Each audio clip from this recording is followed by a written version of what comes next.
But secondly, and this is completely damning, is that it turns out that this theory of knowledge is self-refuting. You see, you ask yourself the question, how does the skeptic know that knowledge is limited to statements verifiable by the five senses or provable by logic? Dr. Avalos claims to have a knowledge of the following statement. A statement which is unverifiable by the five senses or unprovable by logic cannot be known. But is that statement verifiable by the five senses? No. Is it demonstrable by logic? No. Then it cannot be known. And thus this empiricist epistemology that he's offered as a basis for denying the resurrection is simply untenable and therefore has been widely abandoned in philosophy today as both overly restrictive and self-refuting. But Dr. Avalos says there's another principle involved here, namely you should only prefer explanations based on known causes. Two responses. First of all, I agree that we should prefer explanations based on known causes.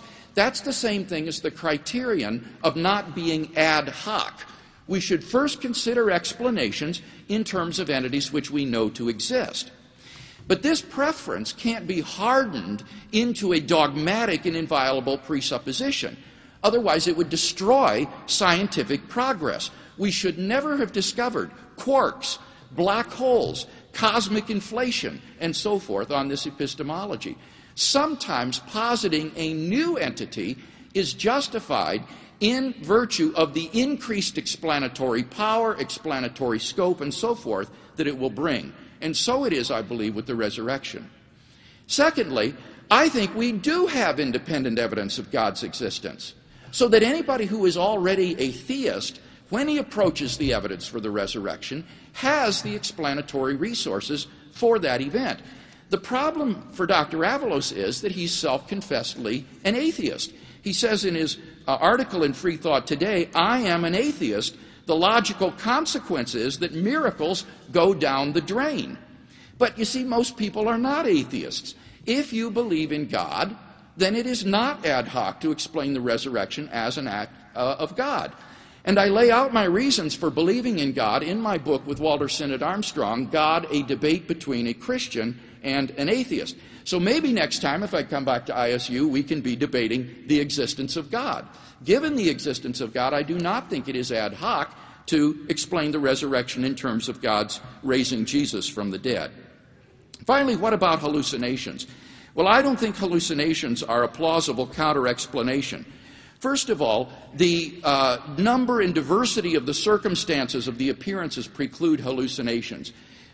Jesus didn't appear just one time, but many times, not just to individuals, but to groups, not under just one circumstance, but under many circumstances, not just at one locale, but at many locales, not just to believers, but to doubters, unbelievers, and enemies. It exceeds anything in the case books for psychological disturbances and hallucinations.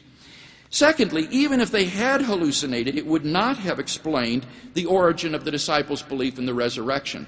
At most, visions of Jesus would have led them to think that Jesus was now exalted in heaven at the right hand of God. It wouldn't have led to the belief in the resurrection from the dead, which ran contrary to Jewish beliefs. And finally, number three, it can't explain the empty tomb. In order to explain the empty tomb, you have to conjoin some independent hypothesis to the hallucination hypothesis, because you can't have a full explanatory scope with hallucinations alone.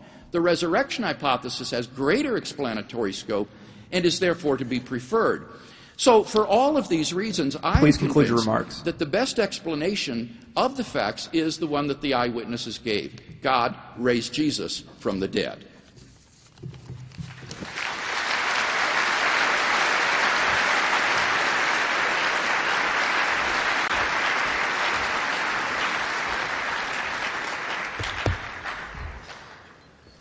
You will notice he didn't answer my question. Do you believe that Matthew 27:52-53 is literally historically true? He knows he can't answer it because his whole methodology would fall apart once he did. Why don't you believe one story and believe another? It's the same Bible, the same Gospels. Why didn't you answer the question? But let me tell you something about trying to defeat empirical rationalism with empirical rationalism. You can't.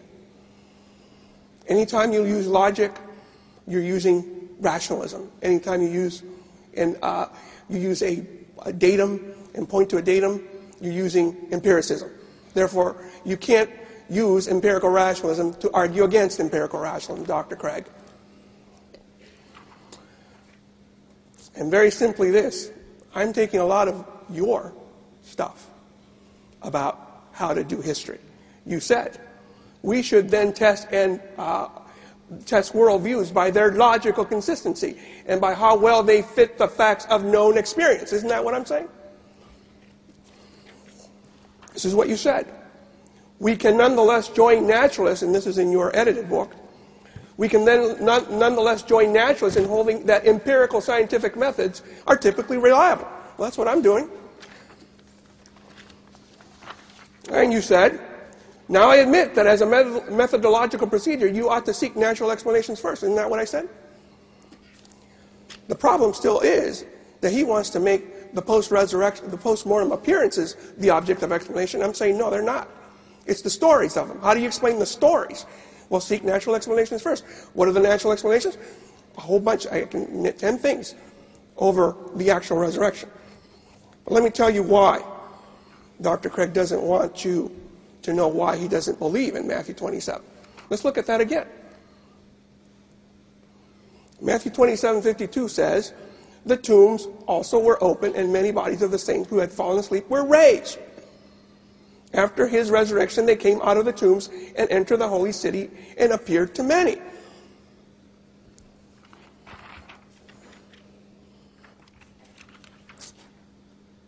After his debate with John Dominic Crossan, he quoted Dr. Miller as follows. Dr. Miller tries to cast doubt on the historicity of the resurrection narratives by arguing that Matthew felt free to add to Mark's gospel the story of the resurrection of the saints, a story which Matthew did not take literally, but saw as a figurative expression of the apocalyptic significance of Jesus' death. Dr. Miller's interpretation of this passage strikes me as quite persuasive, and probably few conservative scholars would treat the story as historical. But why not? Well, he tells us. For he, Dr. Miller, has argued that the passage should not be taken literally precisely because of the apocalyptic language coloring the story. That's why that's not historical. But the empty tomb narrative is remarkable just for its simplicity and lack of apocalyptic embellishment. So let's look at his historical criteria for why he takes, say, Mark 16 literally and historical and not Matthew 27:52.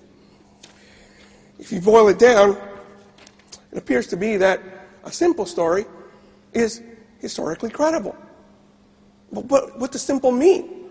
Is brevity the essence of simplicity, Dr. Craig? Because if that is the case, the one in Matthew 27, 52, and 53 is much briefer than the 8 verses in Mark 16 that you take as part of the original text. And then you apparently believe that an apocalyptic story is not historically credible. It's historically incredible. So let's look at what he might mean. What does simple mean? If it's not brevity, what does he mean? It means, ladies and gentlemen, it's the one that has the least supernatural elements, apparently. He's a naturalist when it comes to that story. And apocalyptic, why does he regard that as unacceptable, as not something to be believed? That's supposed to be figurative? Because he believes apocalypticism has too much supernaturalism, ladies and gentlemen.